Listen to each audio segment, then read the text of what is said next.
Now, I always get in trouble with Mrs. Dolan for forgetting our wedding anniversary. Which absent-minded bloke hasn't found himself at an all-night garage in the dead of night purchasing an anemic bunch of daffodils to repair the damage? Well, this week sees an anniversary that we would all like to forget. Because this week it is 4 years since Boris Johnson, under the mesmeric spell of sage scientists, announced the first national lockdown.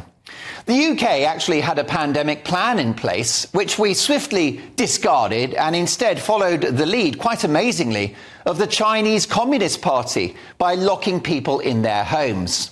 No data to back this up, no science. In fact, the only country in Europe that did adopt the established British pandemic plan was Sweden, who had no mask mandates. They kept businesses and schools open. They functioned normally.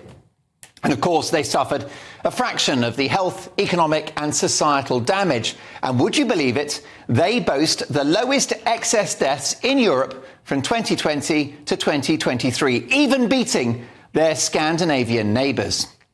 4 years on, the damage to our country and our society has been incalculable. It's been unlimited, and it will be lasting.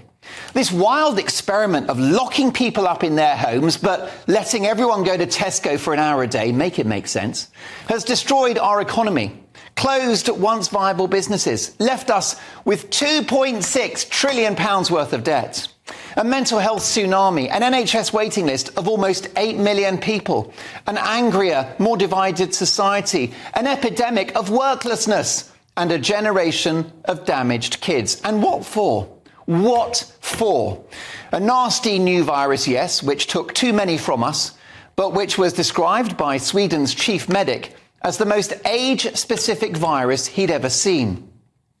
In fact, the average age of death from COVID, or with COVID, of course, that's another conversation, was over 80, which is actually higher than the average life expectancy in this country. A virus so deadly, a third had no symptoms, and a virus for which the authorities told us we had to pretend that we had. Do you remember the ad campaign? Act like you've got it. Make it make sense. A disease so bad we had to keep endlessly testing to find out whether we had it. We did all of this to stop a nasty respiratory virus.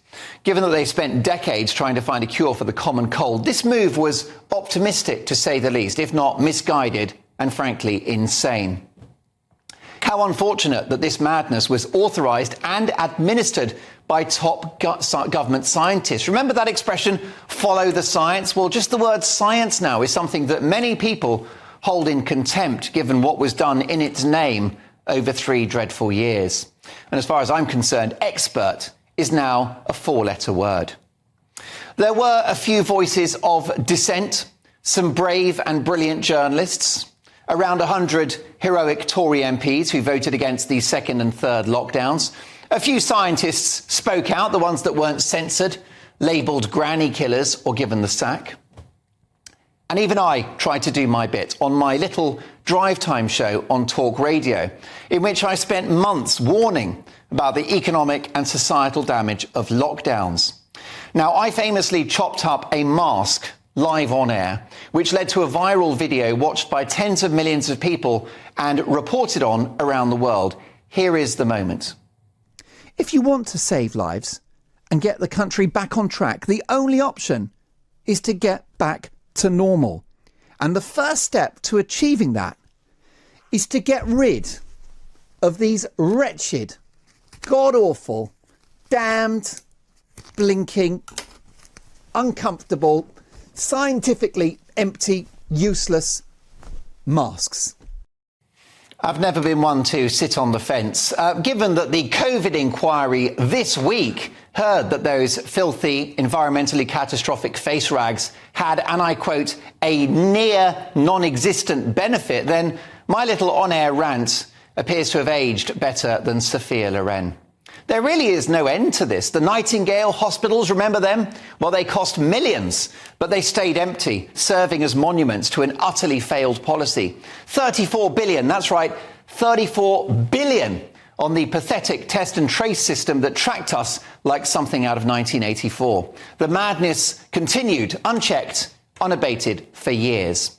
And now, Sky News, who, like so much of establishment media, failed to deploy any critical judgment or any attempts to widen the debate about these unprecedented measures, gleefully announced this week that there is another pandemic around the corner.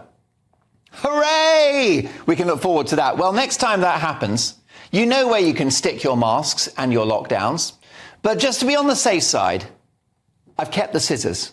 You never know when they might come in handy. Chop, chop.